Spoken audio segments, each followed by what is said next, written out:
Halo semua, kembali lagi dengan Sigit Pras. Di video sebelumnya, Basara mampu mengalahkan pria misterius yang mengincar Mio. Dan ternyata, orang misterius itu adalah teman sekelasnya, yaitu Kakegawa. Lalu, bagaimana cerita selanjutnya? Langsung saja kita ke alur ceritanya.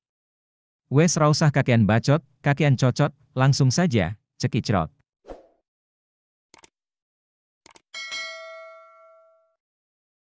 Takigawa pun mencoba memastikan, apakah benar Basara adalah anaknya Jin.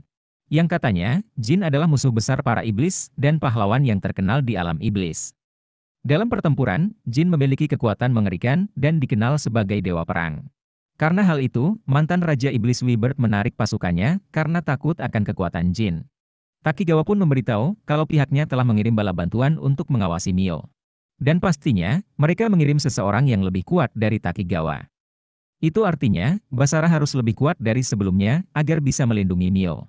Satu-satunya cara, yaitu meningkatkan rasa kepercayaan antara kontraktuan dan pelayan. Karena ternyata, hal itu bisa membuat keduanya menjadi semakin kuat. Singkat cerita, Takigawa kedatangan iblis bernama Valga yang dikirim untuk membantu. Takigawa pun memberitahu situasinya, kalau saat ini, para pahlawan sudah mulai bergerak. Namun, Valga ingin memastikannya sendiri dan pergi untuk melihat situasi. Setelah Valga pergi, kemudian muncul iblis wanita yang bernama Zest.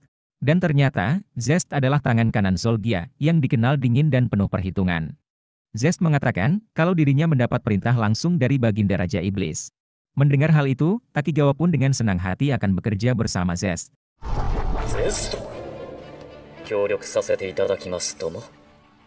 Sin berpindah ke Basara dan Maria yang membicarakan kutukan kontrak sihir. Dan kemungkinan, kutukan itu akan aktif sepenuhnya jika Mio jatuh ke tangan musuh. Maria sangat yakin kalau saat ini hanya Basara yang bisa melindungi Mio.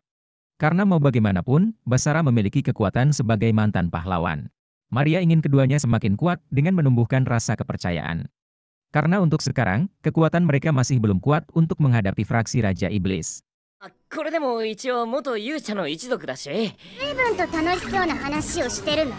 Esoknya di sekolah, Basara diinterogasi para senior yang cemburu kedekatannya dengan Mio. Basara pun terlihat sangat waspada karena bisa saja terjadi keributan.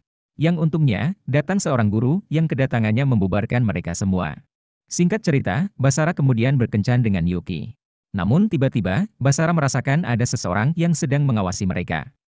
Yang ketika sedang asik memilih baju, Mio dan Maria pun datang menyusul dan mengganggu kencan mereka. Basara dan Yuki pun terlihat sangat bingung dengan kedatangan Mio dan Maria. Mio beralasan kalau dia sedang belanja dan tak sengaja melihat mereka berdua. Yuki kemudian meminta Mio agar membantunya memilihkan baju yang cocok. Sampai akhirnya, Yuki mencoba beberapa baju yang sengaja dipilihkan oleh Mio.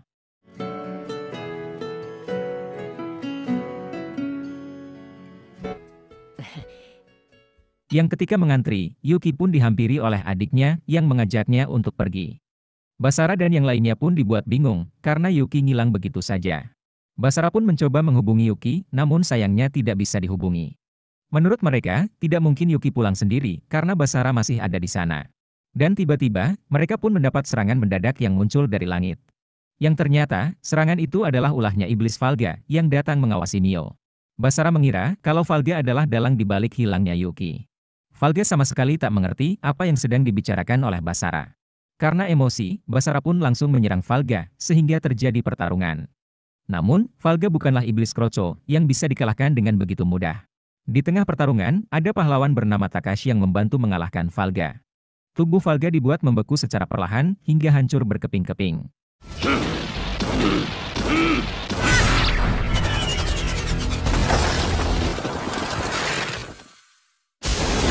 Rupanya, Takashi tidak datang sendiri, melainkan bersama dua rekannya. Salah satunya bernama Shiba yang menjelaskan kalau mereka diperintah oleh desa. Dan satu pahlawan lagi adalah adiknya Yuki yang bernama Kurumi. Basara mulai merasa cemas karena pahlawan yang bernama Shiba dikenal sangat kuat.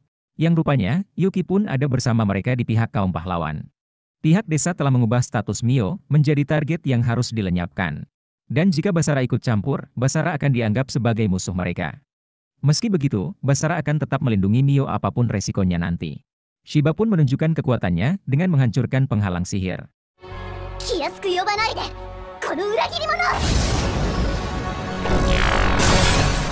Shiba mengatakan kalau dia akan menyiapkan penghalang kuat untuk mereka bertarung.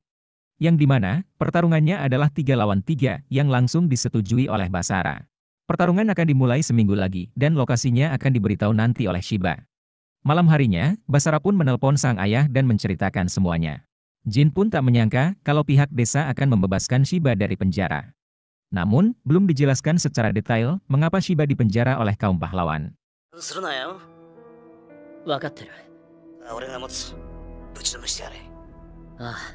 Basara kemudian melatih Mio dan Maria, sekaligus menyusun rencana. Menurut Basara, Maria memiliki kekuatan yang kuat dan lebih unggul dari Takashi. Sedangkan Mio ahli dalam sihir, sehingga difokuskan untuk menyerang dari jarak jauh. Di tempat lain, Takashi dan Shiba pun sadar kalau Basara akan menyiapkan rencana. Yang dimana, Takashi akan selalu mengingat yang terjadi di masa lalu. Basara dan Takashi adalah teman masa kecil, dan seringkali berlatih bersama. Namun, kemampuan Basara jauh lebih unggul dari Takashi. Hingga suatu hari, kekuatan Basara melenyapkan semuanya termasuk anak-anak. Banyak dari mereka yang kehilangan anggota keluarga karena amukan Basara tersebut. Setelah kejadian itu, Takashi merasa kesal pada Basara meskipun Basara sudah meninggalkan desa.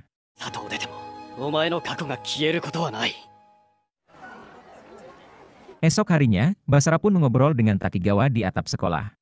Dan rupanya, Takigawa sudah tahu kalau Basara akan bertarung dengan para pahlawan. Yang dimana, pertarungan itu akan berlangsung tepat di malam nanti. Dan saat ini, Basara sedang menunggu kepastian di mana lokasi pertarungan mereka.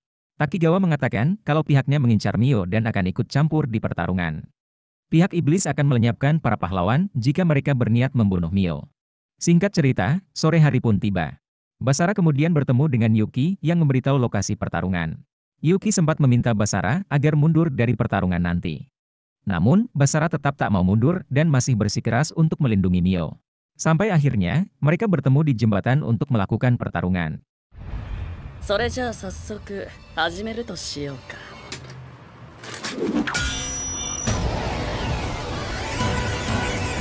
Namun, Takashi tidak mau jika Shiba mengganggu pertarungan mereka.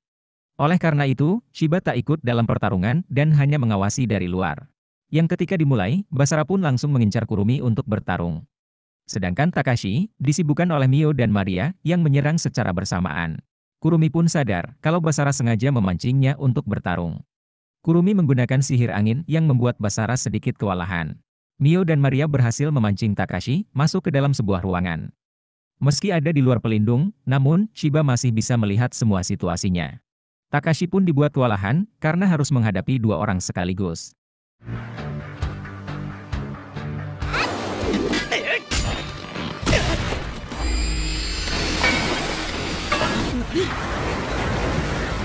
Sementara Basara justru dibuat kewalahan saat melawan Kurumi. Basara berusaha menghindari Kurumi dan mencari momen untuk menyerang. Namun tetap saja, Kurumi bisa menahan serangan Basara dan berbalik mementalkan Basara. Kirumi pun merasa diremehkan karena Basara tak bertarung dengan serius. Menurut Shiba, Basara bersikap terlalu baik dan tak pernah belajar dari masa lalunya. Sampai akhirnya, Basara menggunakan pelenyap wujud dan berhasil mengalahkan Kurumi.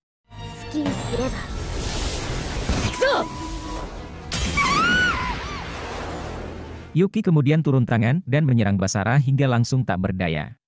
Yang ternyata, Yuki berniat melawan Takashi dan tak mau jika Basara terluka. Bahkan, Yuki menggunakan dupa penidur agar Basara tidak ikut campur melawan Takashi. Yuki pun langsung menolong Mio dan Maria dan berhadapan dengan Takashi. Yuki ingin melindungi apa yang dilindungi Basara agar tragedi 5 tahun yang lalu tidak terulang lagi. Sedangkan Takashi akan melenyapkan siapapun yang membela pihak iblis. Maria lalu meminta Mio menemui Basara, sedangkan Maria akan membantu Yuki. Takashi terus menyerang tanpa ragu, meskipun Yuki adalah rekannya sendiri. Tak lama, Mio pun berhasil membangunkan Basara yang tertidur akibat dupa penidur. Dan untungnya, Basara bisa datang tepat waktu, sehingga Takashi bisa dikalahkan.